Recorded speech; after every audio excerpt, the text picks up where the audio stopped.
বাবার নামে মাজার করে যারা দেখায় বাবার শান, দিনে করে ভণ্ডামি আর রাত্রে মারে গাজাই টান। কথা বলেন ঠিক কিনা? সারাদিন বাবার নামে মাজারে বসে বসে আনন্দ উৎসব করে, আর রাত যখনই হয় গাজার কোলকে নিয়ে বসে। এরকম ভণ্ড বাংলার জমিনে আছে না নাই? নামাজ নাই রে, রোজা নাই রে, মাথায় জট পরা চুল, অজু গোসল বাদ করিয়া বেশ ধরেছে অলিকুল। মাজারে সারা বেলা চলে শুধু গাজার মেলা, মাজারে সারা বেলা চলে শুধু গাজার মেলা। ইমান আমল নাই রে ওদের, হইছে রে বেঈমান।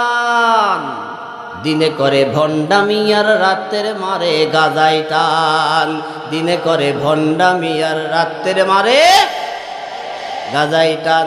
এরকম ভণ্ড এ বাংলার জমিনে এমন কোনো জেলা নাই যেই জায়গায় গেলে আপনি পাবেন না। আমার ভাইয়েরা, এরা বাবার নামে মাজার তৈরি করে সেখানে বসে সারাদিন আড্ডা দেয়। বছরের পর বছর গোসল করে না, গা থেকে সুসর গন্ধ বের হয়, পাশে বসা যায় না।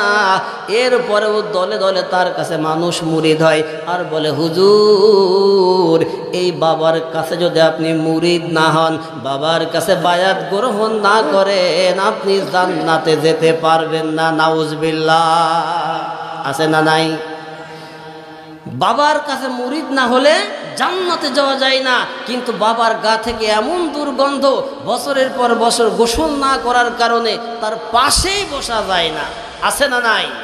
আরো জোরে, তুই পাবি না রে মাবুদ মাওলা, পাবি না রে মাবুদ মাওলা, মুর্শিদ বিহনে তোর দেহ মনস পিয়া দে তুই বাবার চরণে। আল্লাহু আল্লাহু, জোরে কন নাউজুবিল্লাহ। আরো জোরে।